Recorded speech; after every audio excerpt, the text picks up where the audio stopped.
ای میل number دیں تو یہاں سے میرے خیال میں کچھ کنسرننگ چیزیں جو ہیں وہ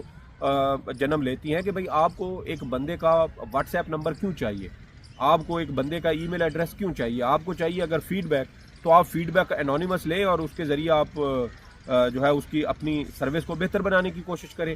لوگوں سے ان کی ذاتی اور نجی معلومات حاصل کرنا کرامت مغل صاحب مجھے یوں ایسے لگتا ہے جیسے اس انفارمیشن کو ٹرانس نیشنل ریپریشن کے لیے بھی استعمال کیا جا سکتا ہے، کیونکہ اس سے پہلے ہم دیکھ رہے ہیں کہ پاکستان کے اندر پی ٹی آئی کے لوگوں کے جو عزیز و اقارب یہاں موجود ہیں ان کی گرفتاریاں، ان کے گھروں پر چھاپے، وہاں پر توڑ پھوڑ، ان کو ڈرانا دھمکانا اور ان کے خلاف مقدمات درج کرنا یہ ایک معمول کی بات ہے۔ اور اس حوالے سے برطانیہ کی پارلیمنٹ کے اندر آپ کو پتہ ہے کہ 13 جنوری کو ایک بڑا اہم اجلاس، ایک بڑی اہم بریفنگ بھی ہے جو برطانیہ میں موجود پاکستانی برطانوی ارکان پارلیمنٹ کو دیں گے کہ کیسے ان کو ٹرانس نیشنل ریپریشن کا نشانہ بنایا جا رہا ہے۔ اور یہ انتہائی خوفناک قسم کے یہ الزامات ہیں جو ریاست پاکستان پر لگ رہے ہیں۔ اگرچہ کارروائی چند سرکاری محکموں کی ہے لیکن اس کی وجہ سے ریاست جو ہے وہ خطرے میں پڑ رہی ہے۔ اس کے جو جی ایس پی پلس سٹیٹس ہے یا بنیادی حقوق کے حوالے سے جو کنونشنز پر پاکستان کی ریاست نے دستخط کیے ہوئے ہیں، اگر ان کی خلاف ورزی ہوگی تو پھر ظاہری بات ہے اس کے کچھ نہ کچھ جو نتائج ہیں وہ بھی ہمیں بھگتنا ہوں گے۔ تو وہ اقدامات انفرادی طور پہ کیے جا رہے ہیں لیکن اس کے جو نتائج ہوں گے وہ ریاست کو اور 25 کروڑ عوام کو بطور من حیث القوم جو ہے وہ اس کو بھگتنا پڑیں گے۔ تو اس لیے یہ انفارمیشن کلیکٹ کرنا، گیدر کرنا یہ بڑی میرے خیال میں کنسرننگ چیز ہے کرامت مغل صاحب۔ اور میں نے آن لائن بھی کچھ چیزوں کو جانچنے کی، کھوجنے کی کوشش کی تو بہت سارے لوگ تو وہ ہیں کہ وہ یہ کہتے ہیں کہ ہم اتنے بے وقوف نہیں ہیں کہ ہم، پہلی بات انہوں نے کہا کہ ہم جو اسٹیٹ بینک آف پاکستان کا اس طرح کا کوئی سروے ہے ہم اس سروے میں حصہ ہی نہیں لیں گے۔ اور دوسرا کہ اگر ہم سے کوئی ایسی پرائیویٹ قسم کی انفارمیشن مانگی جاتی ہے تو وہ پرسنل جو ہے تو وہ ہم کسی صورت جو ہے وہ نہیں دیں گے، کیونکہ اس سے پہلے آپ کو یاد ہے کہ آسٹریلیا میں ایک لڑکا تھا جو غالباً اوورسیز پاکستانی وہ ووٹرز کے نام سے، شاید او پی ووٹرز کے نام سے اس کا ایک ٹویٹر ہینڈل تھا، اس کا بھائی یہاں پاکستان میں تھا اور لڑکا آسٹریلیا میں تھا جہاں سے وہ کبھی کبھار کچھ 6 مہینے بعد ایک آدھ ٹویٹ کر دیا کرتا تھا، لیکن اس کی ٹویٹ جو ہے وہ اتنی زیادہ تکلیف دہ تھی کہ اس کے بھائی کو یہاں جو ہے وہ اٹھا کر اس کو اس کی وہ باقاعدہ دیکھیں نا کوئی 20 منٹ کی آڈیو جو ہے وہ کال جو ان کے ساتھ ہوئی اس کی ساری آڈیو آ گئی، اور یہ ڈراپ سائٹ نیوز جو ہے ویب سائٹ انہوں نے اس کی وہ پوری آڈیو جو ہے وہ اس کو جاری بھی کیا تھا۔ تو یہاں سے آپ اندازہ لگا سکتے ہیں کہ یہ چیزیں کتنی خطرناک بن سکتی ہیں۔ اور اس سے بھی بڑھ کے کہ کہیں نہ کہیں جو آپ نے بات کی نا کہ حکومت نے اعداد و شمار جاری کرنے تھے تو بھائی آپ کر دیتے، آپ کو تو چاہیے تھا کہ آپ فوری کہتے کہ دیکھیں جی یہ عمران خان کا جو یہ کال تھی، اپیل تھی، یہ ناکام ہو چکی ہے۔ اور یہ وہ لوگ ہیں کرامت مغل صاحب جن کو اسی مسلم لیگ نون حکومت، اسی پی ڈی ایم حکومت نے گزشتہ 16 ماہ کے دور میں شدید تنقید کا نشانہ بنایا۔ ان سے ووٹ کا حق جو عمران خان ان کو دینا چاہتا تھا وہ چھین لیا۔ اس کی وجہ کیا تھی؟ وجہ یہ تھی کہ تقریباً 1 کروڑ یا اس سے بھی زائد پاکستانی بیرون ملک مقیم ہیں، اور وہاں سے جو لوگ اگر بیلٹ کے ذریعے یا جو الیکٹرانک ووٹنگ مشین ہے ان کے ذریعے اگر وہ ووٹ ڈالتے تو اس کا براہ راست اثر پڑتا آپ کے تقریباً 185 حلقے قومی اسمبلی کے اس سے متاثر ہوتے۔ تو آپ اندازہ کریں کہ یہ 2/3 بنتی ہے تقریباً، تو یہ اتنی بڑی تعداد میں وہاں سے جو پاکستانی ہے ان کا ووٹ میں اگر وہ شمار ووٹ ڈالتے تو اثرات یہاں پر اس کے پڑتے۔ تو اس لیے کبھی ان کو کہا جاتا تھا کہ ان کا پاکستان کے ساتھ کوئی لینا دینا نہیں ہے، یہ پاکستان کے گراؤنڈ ریالٹیز سے واقف نہیں ہے، ان کا کام صرف یہ ہے کہ یہ وہاں سے پیسے بھیجیں اور پاکستان کی معیشت کو چلائیں۔ ان کا کام یہ ہے کہ وہاں سے صرف اپنے مردے یہاں دفنانے، ہاں، یہ بھی تانا نہیں دیا، جی کہ یہ اپنے مردے دفنانے کے لیے آئیں۔ اور اس طرح کی گھٹیا باتیں ان اوورسیز پاکستانیوں کو سنائی گئی اور کہا گیا کہ ان کو ووٹ کا حق جو ہے ان کو کسی صورت نہیں دیا جا سکتا، کیونکہ ان کو ڈر یہی تھا کہ یہ اوورسیز پاکستانیوں کی ایک بہت بڑی تعداد، بلکہ یوں کہا جائے کہ اوور 90% جو اوورسیز پاکستانی ہیں وہ عمران خان کے دور میں اوورسیز پاکستانی کی عزت بنی، پاسپورٹ کی عزت ہوئی۔ جی دیکھیں روشن ڈیجیٹل اکاؤنٹ عمران خان نے کھولا اور ریکارڈ پیسہ اور وہاں پر جو اوورسیز پاکستانی ہیں انہوں نے جمع کروایا۔ جب رجیم چینج ہوئی تو اس میں سے بہت سارے پاکستانیوں نے اس میں سے اپنا پیسہ جو ہے وہ واپس نکلوا لیا۔ تو یہ وہ چیزیں، اور پھر دیکھیں عمران خان نے ان کو عزت دی، احترام دیا، ووٹ کا حق دینے کی کوشش کی، اور دنیا میں جہاں اگر کوئی پاکستانیوں کو مسائل تھے تو آپ کی وزارت خارجہ کو ایکٹیو کیا اور ان کو جو ہے وہ ریلیف فراہم کرنے کی کوشش کی۔ تو یہ وہ چیزیں ہیں جس کی وجہ سے اوورسیز پاکستانیوں کے دلوں میں عمران خان کی بھائی یہ کام اگر حکومت کر لیتی تو ان کی بھی ہو سکتا ہے عزت بن جاتی، لیکن یہ تو نصیب کی بات ہے کہ ان کو 3 موقع مل گئے اور یہ کچھ نہیں کر سکے۔ عمران خان کو رب نے 1 موقع دیا اور وہ عزت کما گیا 3.5 سال صرف 3.5 سال، اور وہ بھی پورے ہو جاتے تو شاید اس کا بھی بڑا اور امپیکٹ پڑتا۔ بہرحال اب یہ ساری چیزیں کنسرننگ ہیں حکومت کے لیے، اور اس سے یہ واضح ہوتا ہے کہ یہ جو سروے شروع کیا گیا ہے، یعنی عمران خان صاحب نے تقریباً کوئی 21-22 تاریخ سے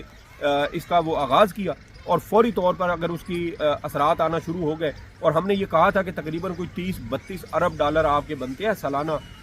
ترسیلات زر کی صورت میں جو پاکستان آتے ہیں۔ آپ کی ٹوٹل بجٹ آپ کا بنتا ہے کوئی 65-70 ارب ڈالر، اس میں سے آدھی آپ کی برآمدات ہیں، آدھا پیسہ جو ہے وہ آپ لیتے ہیں تقریباً جو ترسیلات زر بھیجتے ہیں پاکستانی، اور یا پھر اگر کچھ پیسے اس میں سے بھی کم ہو جائیں تو وہ آپ قرض لے کر ان چیزوں کو مینج کرنے کی یا کنٹرول کرنے کی کوشش کرتے ہیں۔ تو اب اگر یہ 30-32 ارب ڈالر جو اوورسیز پاکستانی بھیجتے ہیں کرامت مغل صاحب، اس میں سے اگر 5 ارب ڈالر بھی سالانہ کا اثر پڑ جائے تو آپ بتائیں نا کہ آپ کی حکومت اور آپ کا نظام کیسے چلے گا۔ آپ IMF سے 1-1.25 ارب ڈالر لینے کے لیے وہ بھی آپ کو 3 سال میں وہ دیتے ہیں قسطوں کی صورت میں، اور آپ وہاں پر ناک رگڑتے ہیں، اور یہاں اوورسیز پاکستانی جن کو آپ صرف پیار کے 2 میٹھے بول دیتے تو شاید وہ آپ کے لیے وہاں سے زیادہ پیسہ ٹرانسفر کر دیتے اور روشن ڈیجیٹل اکاؤنٹ پہ آپ کو زیادہ پیسے بھجواتے۔ اکانومی کی صورتحال کو بہتر کرنے کے لیے یہ IMF کے گھٹنے پکڑتے ہیں، ناک رگڑتے ہیں۔ یہ ایک تجویز جو پہلے آئی تھی رانا ثناء اللہ کی طرف سے کہ ایک چھت کے نیچے بٹھا دیں عمران خان کو، صدر زرداری کو اور نواز شریف کو، تو 70 منٹ میں یہ مسئلے حل ہو جائیں گے۔ اب وہی تجویز راجہ پرویز اشرف صاحب دے رہے ہیں، یعنی اس کو تجویز کو اب وہ سمجھ رہے ہیں کہ تقویت دینی چاہیے، مسائل حل ہو جائیں گے۔ اور دوسرا، کیا عمران خان ان کے ساتھ بیٹھ سکتے ہیں؟ دیکھیں عمران خان صاحب بیٹھ سکتے ہیں، اس کی وجہ کیا ہے؟ ویسے عمران خان یہ بڑا 2 ٹوک موقف ہے ان کا کہ وہ کبھی کسی صورت ان کے ساتھ نہیں بیٹھیں گے، لیکن وہ بیٹھ سکتے ہیں۔ بیٹھیں گے کیسے؟ پہلی بات تو یہ ہے کہ آصف زرداری اور نواز شریف صاحب جو مینڈیٹ چوری کیا ہے 2024 کے عام انتخابات میں، وہ سب سے پہلی بات کہ وہ مینڈیٹ واپس کریں۔ وہ مینڈیٹ واپس ہوگا تو اس سے شاید عمران خان کے دل میں ان کے لیے کچھ نرمی پیدا ہو۔ دوسرا، عمران خان کہتے ہیں کہ یہ اپنی لوٹی ہوئی دولت واپس لے آئیں تو پھر شاید ان کے ساتھ کوئی بات چیت کی جا سکتی ہے۔ تو دیکھیں کچھ کنڈیشنز عمران خان صاحب نے رکھی ہوئی ہیں، لیکن وہ کنڈیشنز پوری کیے بغیر یہ صرف خواہش کا اظہار کرنا کہ عمران خان، زرداری اور نواز شریف بیٹھ جائیں تو سارے معاملات حل ہو جائیں گے، ایسے حل نہیں ہوں گے۔ اس سے پہلے بہت سارا پیپر ورک آپ کو کرنا ہے، بہت ساری چیزیں آپ کو اس ملاقات کے لیے وہ طے کرنی ہے۔ وہ ملاقات تبھی ہو سکے گی جب آپ وہ چیزیں طے کریں گے۔ جب تک وہ چیزیں طے نہیں ہو جاتی تب تک یہ ملاقات جو ہے یہ الف لیلوی داستان ہی رہے گی، ایک خواہش ہی رہے گی، اور یہ خواہش کا اظہار کرنا چلے جی بڑی اچھی بات ہے کہ نواز شریف صاحب اور یہ سارے جو ہیں وہ مل بیٹھ کر اگر اس طرح کے معاملات کو حل کرنا چاہتے ہیں، اور الٹیمیٹ سلوشن کرامت مغل صاحب یہی ہے کہ عمران خان صاحب، مسلم لیگ نون اور آصف زرداری صاحب یہ سارے مل بیٹھے اور اسٹیبلشمنٹ کی جو سیاسی امور ہیں، جمہوری امور ہیں، پارلیمان کی حوالے سے یا عدلیہ کی آزادی کے حوالے سے جو مداخلت ہماری اسٹیبلشمنٹ کرتی ہے، اس کو روکنے کا راستہ یہی ہے کہ سارے سیاستدان اکٹھے ہوں۔ اور جیسا چانس تھا پچھلے 2.5 سال میں 32 ماہ جو گزرے ہیں رجیم چینج سے اب تک، کرامت مغل صاحب 5 مواقع تھے، 5 جہاں پر مسلم لیگ نون اور پیپلز پارٹی عمران خان کو ساتھ بٹھا سکتے تھے۔ وہ کون سا تھا؟ سب سے پہلا کہ آپ اس رجیم چینج کا حصہ نہ بنتے، دوسرا کہ آپ اگر رجیم چینج کا حصہ بن بھی گئے تو آپ فوری الیکشن میں چلے جاتے، آپ نہیں گئے، تیسرا کہ جب پنجاب کے ضمنی انتخابات ہوئے تھے اور وہاں سے بھی آپ دیکھیں کہ مسلم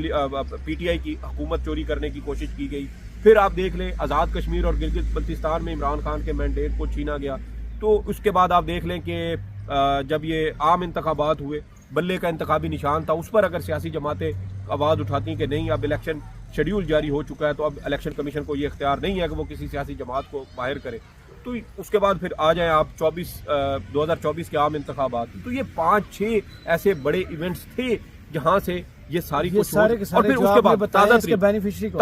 تازہ ترین آپ کی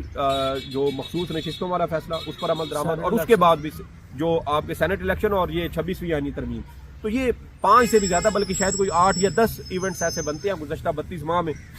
جس کے دوران یہ ساری جو بیٹھک ہے عمران خان، نواز شریف اور آصف زرداری صاحب کی یہ ہو سکتی تھی، لیکن آپ نے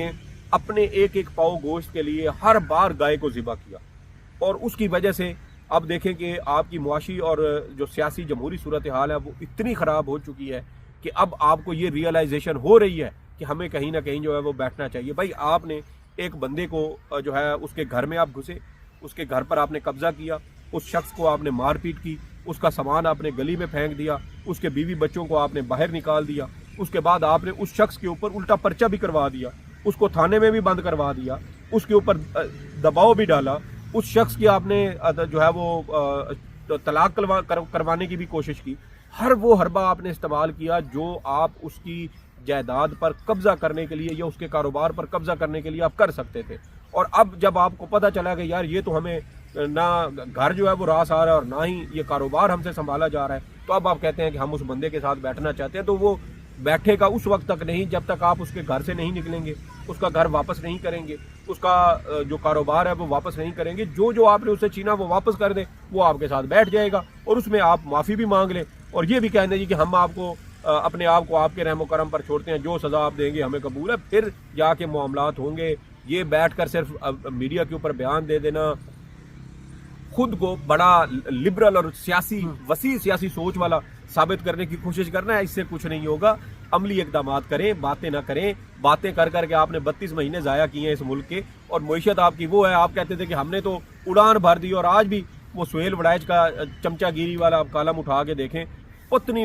شہباز کرے پرواز اور کون کون سی وہ چیزیں جو ہیں انہوں نے خیالی وہ پکا کے رکھ دی، حالانکہ دنیا کے بدترین ایڈمنسٹریٹر کا جو اعزاز ہے وہ شہباز شریف صاحب حاصل کر چکے ہیں، اور وزیر اعظم کے عہدے کو بے توقیر کر رہے ہیں، رج کے کر رہے ہیں، اور ایسے ایسے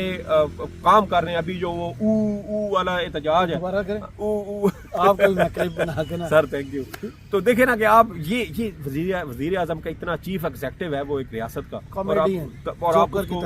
کی جو ہے وہ تضحیق کر رہے ہیں، اس عہدے کی تذلیل اور اس کو چھوٹا کرنے کی کوشش کر رہے ہیں۔ تو جب آپ یہ کریں گے تو کرامت مغل صاحب پھر اس سے کام نہیں چلتے، اور کام اسی صورت چلے گا کہ جس کا حق ہے اس کو واپس کر دیں، اور پھر اس کے ساتھ بیٹھیں، تو ممکن ہے کہ وہ آپ کے ساتھ بیٹھ جائے، کیونکہ غلطی کو قبول کرنا یہ بہت بڑا ایک اس کے لیے نا حوصلہ چاہیے ہوتا ہے۔ تو آپ اپنی غلطی مان لیں، عمران خان کو کہیں کہ ہم اسٹیبلشمنٹ کے بہکاوے میں یا امریکہ کے دباؤ میں آ گئے تھے، تو ہم اب آپ کے ساتھ ہیں اسٹیبلشمنٹ کا راستہ روکنے کے لیے، جو آپ کہیں گے ہم وہ آپ کے ساتھ کرنے کو تیار ہے۔ ہماری غیر مشروط حمایت آپ کے ساتھ ہے۔ حکومت مکمل طور پر سرنڈر سر وہ کرنا پڑے گا، معاملات اس کے علاوہ آپشن ہی کوئی نہیں ہے۔ ہاں آپ کریں، اس کے علاوہ آپشن کوئی نہیں ہے سر۔ ہاں چلے نہیں بول۔